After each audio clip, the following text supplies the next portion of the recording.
Makeup की दुकान सास। निर्मला को मेकअप का बहुत शौक है। बल्कि शौक ही नहीं, निर्मला मेकअप एडिक्टेड है। उसके लिए हर दिन मेकअप कर तैयार रहना बहुत जरूरी है। ओ पति परमेश्वर, मेरा फेस पाउडर कहाँ है? कहीं अपनी भेड़ी शक्ल ठीक करने तो नहीं ले गए? मतलब उस पाउडर से सब यही करते हैं? हैं? मतलब क्या है तुम्हारा? मुझे भेड़ी शक्ल की बोलते हो? अरे ये तो तुम ही बोल रही हो, मैंने तो पाउडर के लिए बोला था। हाँ हाँ, सब जानती हूँ। मेरी सुंदरता से किलसते हो तुम। उसे मेकअप बोलते हैं। अरे कभी उसके बिना बाहर निकल कर देखो, खुद का बेटा तक पहचानने से मना कर देगा। निर्मला भड़कते हुए आगे कुछ बोलने ही वाली होती है कि तभी उसकी बहू माला कमरे में आ जाती है। अरे नहीं नहीं नहीं नहीं, गुस्सा नहीं मम्मी जी। गुस्से से मेकअप की ऐसी तैसी हो जाएगी, चेहरे पर झुर्रियां पड़ेगी सो अलग। हाँ सही बोल रही हो। मुझे ना इस बेवकूफ इंसान पर ध्यान ही नहीं देना चाहिए। ये वैसे भी मेरी खूबसूरत और जवान स्किन से किलसते हैं। अरे वाह, मेरी बूढ़ी घोड़ी और लाल लगाम, लगे रहो। ऐसा बोलकर रमेश हंसते हुए कमरे से बाहर चला जाता है, जहां उसे जतीन हॉल में बैठा मिलता है। पापा, आप क्यों सुबह से ही मम्मी की टांग खिंचाई में लग जाते हैं? मजा आता है बेटा। आज अगर बहू नहीं आती ना तो वार तो फिक्स थी। वैसे तुम यहाँ बैठे क्या गप्पे लड़ा रहे हो? ऑफिस नहीं जाना? ये कहकर रमेश ऑफिस चला जाता है और निर्मला अपना मेकअप पूरा कर सहेलियों से मिलने निकल जाती है। जहां से वो कुछ घंटों बाद घर वापस आती है तो माला उससे कहती है, मम्मी जी, मुझे करवा चौथ के लिए कुछ शॉपिंग करनी है, क्या आप मेरे साथ मार्केट चलेंगी? अरे ये तो मैं भूल ही गई थी। हाँ हाँ, अपनी उम्र छोटी करने में पति की लंबी उम्र करना कहाँ याद रहेगा। अब बहू, मुझे ना तुमसे ज्यादा शॉपिंग करनी है। कुछ देर रुको, मैं तैयार होकर आती हूँ। अरे सुबह से सजी धजी घूम रही हो, इसमें भी मार्केट जाने के लिए अलग से क्या तैयार होगी? अरे वो फ्रेंड्स के साथ किटी पार्टी वाला मेकअप था। मार्केट जाने के लिए अलग तैयार होना पड़ता है, तुम नहीं समझोगे। जी ठीक है मम्मी जी, पर थोड़ा जल्दी करना वरना मार्केट बंद हो जाएगी। निर्मला तैयार होने चली जाती है और माला उसका इंतजार करने लगती है। इस बात को पूरा 1 घंटा बीत जाता है, लेकिन निर्मला कमरे से बाहर नहीं निकल कर आती।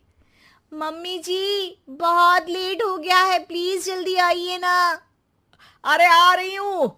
कोई शांति से तैयार भी नहीं होने देता। ये कहते हुए जैसे ही निर्मला कमरे से बाहर निकलती है तो माला और रमेश उसे देखकर हैरान रह जाते हैं।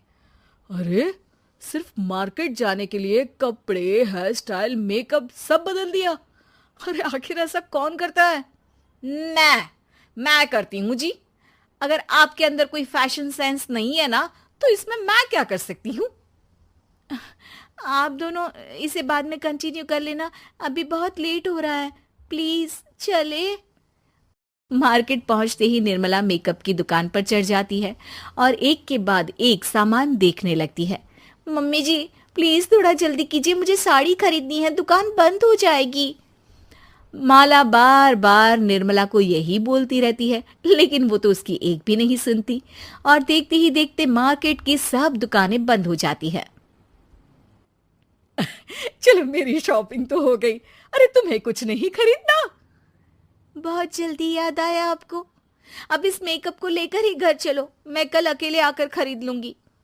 दोनों निर्मला के मेकअप का सामान लेकर घर वापस आ जाती हैं। उन्हीं के साथ साथ जतिन भी घर पहुंच जाता है। अब निर्मला तो अपना मेकअप लेकर कमरे में चली जाती है, लेकिन माला उदास होकर वहीं बैठ जाती है। अरे शॉपिंग से वापस आई औरत को ऐसे उदास बैठे तो पहली बार देख रहा हूँ। क्या हुआ डार्लिंग? माला उन्हें मार्केट में हुई सारी बात बताती है। अब ये ज्यादा हो गया है। मतलब अपने मेकअप के आगे इस औरत को कुछ नहीं दिखता, कोई नहीं दिखता। इसका बस चले तो किसी के मातम पर भी लाली लिपस्टिक लगाए बिना ना जाए। इसका तो कुछ करना पड़ेगा। इतने सालों में तो कुछ नहीं कर पाए, अब क्या करेंगे? अरे साथ दो और देखते जाओ। अब तीनों मिलकर निर्मला को सबक सिखाने की प्लानिंग के साथ कभी उसे मेकअप के साइड इफेक्ट्स वाले वीडियो तो कभी टीवी पर चल रहे मेकअप से हुए स्किन प्रॉब्लम या स्किन कैंसर की न्यूज दिखाने लगते हैं। पर निर्मला पर तो किसी भी चीज का कोई असर नहीं पड़ता। लो, इनके कान पर तो जू तक नहीं रेंगी। Plan flop. अरे अभी नहीं, मेरे पास एक और आइडिया है। अपने पहले वाले प्लान को आगे बढ़ाते हुए वो सब निर्मला के मेकअप में कभी नमक, कभी मिर्च तो कभी मिट्टी मिलाने लगते हैं, जिससे उसे ये भरोसा हो जाए कि उसकी स्किन पर भी मेकअप के साइड इफेक्ट होने लगे हैं। और एक सुबह रमेश, जतीन, माला, अरे कहाँ गए सब? हाय मर गई मैं, मेरा पूरा मुंह जल रहा है। अरे कोई आओ, बचाओ। क्या हुआ मम्मी जी? अरे पता नहीं, अभी मेकअप करने से पहले तक तो ठीक थी, फिर चिल्लाने लगी। मेकअप, कहीं मेरी स्किन पर कोई साइड इफेक्ट तो नहीं हो गया, या फिर स्किन कैंसर? अरे मेरा मुंह जल रहा है। अरे भगवान, मुझे इससे बचा लो। लाइफ में दोबारा मेकअप का नाम तक नहीं लूंगी। अरे मैं इतनी जल्दी मरना नहीं चाहती। कोई बचाओ मुझे, कोई बचाओ। वो लोग दूध से निर्मला का मुंह धोने लगते हैं, जिसके कुछ देर बाद सारी जलन ठीक हो जाती है। मम्मी, ये तो सिर्फ लाल मिर्च थी, पर आपको भी पता है कि जरूरत से ज्यादा कुछ भी अच्छा नहीं होता। और अगर आपने मेकअप में डूबना नहीं छोड़ा तो फिर स्किन के साथ क्या होगा वो तो आप भी जानती हैं। अरे तौबा मेरी, कैसा मेकअप!